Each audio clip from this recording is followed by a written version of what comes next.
नमस्ते दोस्तों, आज हम बात करने वाले हैं आर्टिकल 23 के बारे में जो कहता है कि no one can be treated like a commodity और be forced to work against their will. तो वीडियो के अंत तक ज़रूर देखिए क्योंकि ये सिर्फ एक लॉ नहीं, एक इंसानी हक है।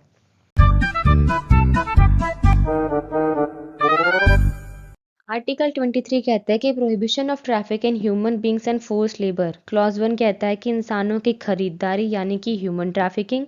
और बेगार बेगार का मतलब होता है जब किसी से ज़बरदस्ती बिना पैसे दिए काम करवाया जाए और ऐसे दूसरे तरीके के फोर्स लेबर को मना किया गया है।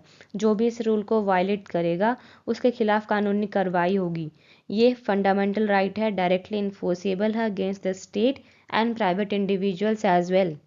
So, trafficking in human beings and and other similar forms of forced labor are prohibited, and any contravention of this provision shall be an offence punishable in accordance with the law. Then हमारा second clause है कि nothing in this article shall prevent the state from imposing compulsory service for public purpose।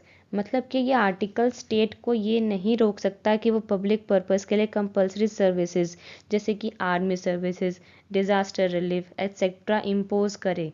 लेकिन ऐसी duty लगाते वक्त भेदभाव नहीं होना चाहिए जैसे कि रिलीजन, जाति, रेस या क्लास के बेसिस पे। इसलिए कह रहा है कि nothing in this article shall prevent the state from imposing compulsory services for public purpose and imposing such services the state shall not make any discrimination on the grounds only of religion, race, caste और class or any of them। ठीक है, अब हमारे पास है इसका एक case law जो कि है PUDR versus Union of India. इसे हम एशियाड वर्कर केस के नाम से भी जानते हैं। ये बहुत ही इम्पॉर्टेंट केस है फॉर आर्टिकल 23।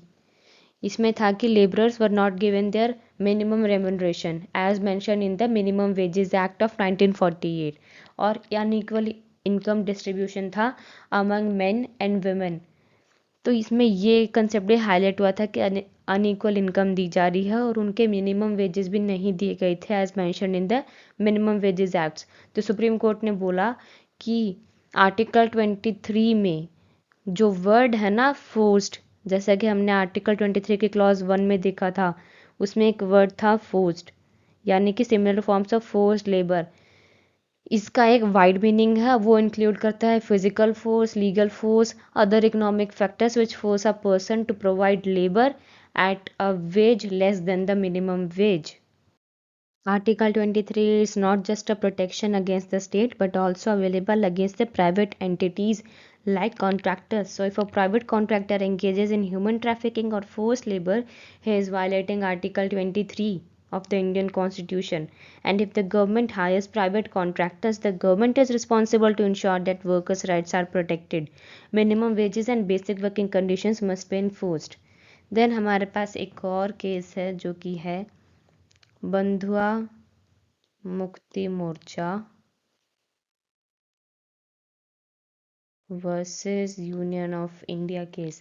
इसमें था कि a letter containing observations of Faridabad district where it was found that these contain a large number of workers working in inhuman and intolerable conditions and were treated as public interest litigation, and the court laid down the guidelines for determination of bonded laborers and also imposed duty on state government to identify, release and rehabilitate bonded laborers। तो दोस्तों, अगर आपको ये video informative लगा हो तो like कीजिए, comment करके बताइए आर्टिकल 23 के बारे में आप क्या सोचते हैं या फिर आपको अगर कोई डाउट्स हैं। और योर लॉ बडी को सब्सक्राइब करना ना भूलिए जहां कानून बनता है सिंपल और समझने लायक।